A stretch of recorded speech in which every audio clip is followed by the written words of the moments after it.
Hey everybody, how's it going? I'm Mike from RVANDPLAY.com, and if you're new to RVing, you'll have a few beginner RV mistakes, and there's so many things just to learn when you're first starting to RVing that it's overwhelming, and many RV beginners just rush off. But if you want to avoid these mistakes that newbies are always making, then you should take some time and consider some advice of road veterans who have learned the lessons the hard way. The good news is everyone makes mistakes. Trust me, we all do.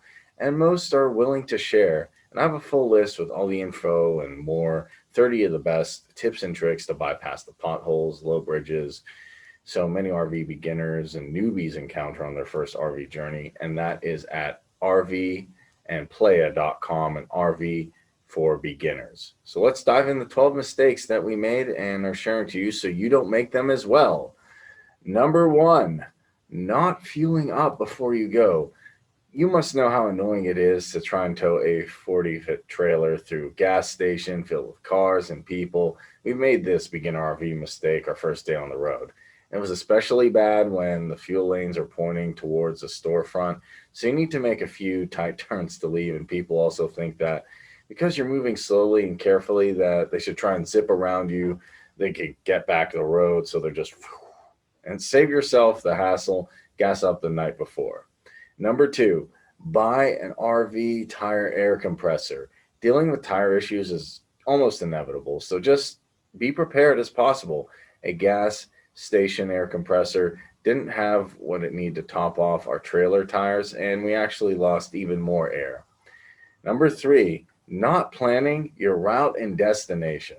This is a big one. Driving an RV means that you have a unique set of requirements specific to your vehicle, and you're going to need to plan your route, get some maps to take these features into account, such as low bridges, narrow roads, and general conditions that will affect your travel. Four, overpacking. You get super excited in the excitement of your journey. Often, RV newbies tend to overload their rig. Not only does it make the RV uncomfortable, cluttered, heavy, but overloading can excess weight to your trailer or your couch can actually make driving dangerous. Five, not creating a travel checklist. You should always make a checklist for seeing out your journey. It's not like throwing two people in tent in the back seat camping trip after all, plan it out. Pack food.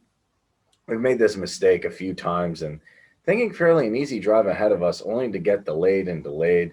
And normally places with healthy food are a lot smaller and shopping centers, drive-throughs, they just have plain unhealthy food. It's a common mistake to make. Can you imagine trying to park a fifth wheel in a crowded shopping center?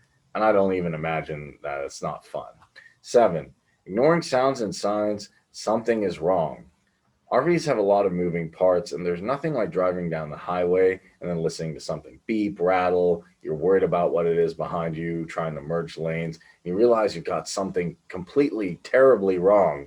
While on the road, be sure to listen to your rig. Check your mirrors. Be certain that you are secure and safe. Giving up on your RV dreams because you think you're not up to the task. A lot of people give up. Don't. RVing can be challenging, but it doesn't have to be hard. Don't be afraid to admit your mistakes. We all make them. Ask for help from other RVers, and most slip ups and minor issues can be chalked up to learning and good stories to tell around the campfire. We all make mistakes, guys. Don't be afraid to try.